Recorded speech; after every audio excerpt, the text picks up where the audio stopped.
دوستو، قرآن مجید فرقان حمید میں سے ایک آیہ کریمہ میں نے تلاوت کی ہے۔ اللہ کریم نے ارشاد فرمایا ہے کہ وَإِلَٰهُكُمْ إِلَٰهٌ وَاحِدٌ، فرمایا تمہارا معبود ایک ہی معبود ہے، لا الہ الا، اس کے سوا کوئی عبادت کے لائق نہیں ہے، هو الرحمن الرحیم، وہ بڑا مہربان ہے اور نہایت ہی رحم کرنے والا۔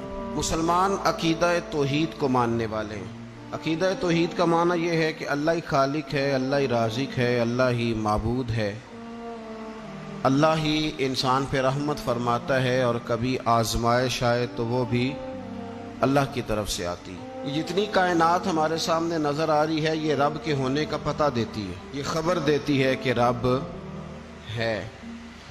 دنیا میں کچھ لوگ پائے جاتے ہیں جن کو دہریے کہا جاتا ہے، اللہ تعالیٰ کے معاذ اللہ وہ وجود کے منکر ہیں۔ امام جعفر صادق رحمۃ اللہ علیہ، آپ دریا کے کنارے کھڑے تھے تو ایک دہریے سے ملاقات ہو گئی۔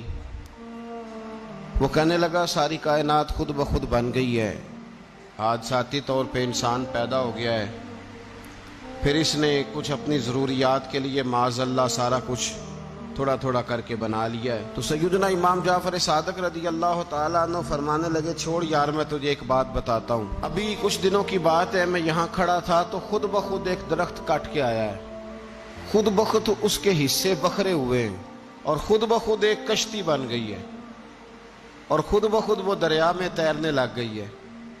کہنے لگا حضور آپ خیال کریں، کبھی کشتی بھی خود بخود بنی ہے، خود بخود تیرنے لگی ہے، یہ کیسے ہو سکتا ہے؟ تو آپ فرمانے لگے بیوقوف آدمی، اگر ایک کشتی خود بخود نہیں بن سکتی تو ساری کائنات خود بخود کیسے بن گئی ہے؟ ساری کائنات کیسے بن گئی؟ اسی طرح امام اعظم ابو حنیفہ رحمۃ اللہ تعالی علیہ ایک چرخہ کاٹنے والی بوڑھی اماں کے پاس کھڑے تھے، کہ جو ہمارے پرانے بزرگ بوڑھے تھے ان کا یقین بڑا پختہ تھا۔ اب چونکہ فلسفے کا دور آیا ہے، منطق کا دور آیا ہے، اب کہانیاں بہت زیادہ ہیں، لیکن یقین کمزور ہے، کمزور ہے یقین۔ تو امام اعظم ابو حنیفہ رحمۃ اللہ علیہ ایک بوڑھی اماں کے پاس کھڑے تھے جو چرخہ کاٹ رہی تھی۔ تو امام صاحب رحمۃ اللہ علیہ اس سے فرمانے لگے کہ بوڑھی تو نے چرخہ ہی کاٹا ہے یا رب کو بھی پہچانا ہے؟ تو اماں کہنے لگی امام صاحب رب تو ہے۔ آپ نے فرمایا اس کی دلیل؟ کہنے لگی میرا چرخہ، اللہ کے ہونے کی دلیل میرا چرخہ۔ آپ نے فرمایا تیرا چرخہ رب کے ہونے کی دلیل کیسے ہے؟ تو کہنے لگے حضور دیکھے نا، میں چلاتی ہوں تو چلتا ہے، میں روک دیتی ہوں تو رک جاتا ہے۔ تو ایک چرخہ یہ ہے اور ایک کائنات کا چرخہ ہے۔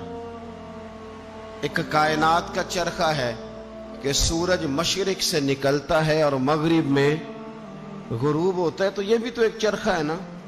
تو اگر یہ چھوٹا سا چرخہ بغیر میرے چلائے نہیں چل رہا، تو اتنا بڑا چرخہ کائنات میں بغیر کسی کے چلائے کیسے چل سکتا ہے؟ تو امام صاحب رحمۃ اللہ علیہ فرمانے لگے اچھا چل، تیری بات سمجھ میں آ گئی۔ بوڑھی سے باتیں کر رہے ہیں پیار کی، فرمانے لگے اچھا یہ بتا کہ اللہ ایک ہے کہ دو؟ کہنے لگے جی ایک ہی ہے۔ فرمایا دلیل؟ کہنے لگی میرا چرخہ۔ دلیل میرا؟ فرمایا وہ کیسے؟ تو خاتون کہنے لگی حضور دیکھیے نا کہ میں اکیلی چرخہ چلاتی ہوں تو صحیح چلتا ہے، اگر ہم دونوں چلانے والی ہوں تو یہ تیز چلے گا، اگر ایک طرف کو بھی چلائیں، ایک سمت کو بھی چلائیں تو چلے گا تیز، تو تانی پھر بھی ٹوٹ جائے گی۔ اور اگر ہم دونوں کا ہو گیا اختلاف، ایک کہے کہ میں نے اس طرح چلانا ہے اور دوسری کہے کہ میں نے اس طرح چلانا ہے، تو پھر بھی چرخہ چل سکتا نہیں۔ لہذا میرا چرخہ چلانا بتاتا ہے کہ کائنات کا چرخہ چلانے والا بھی ایک ہی ہے، دو موجود۔ یہ دیکھیں بزرگ کیسے سمجھ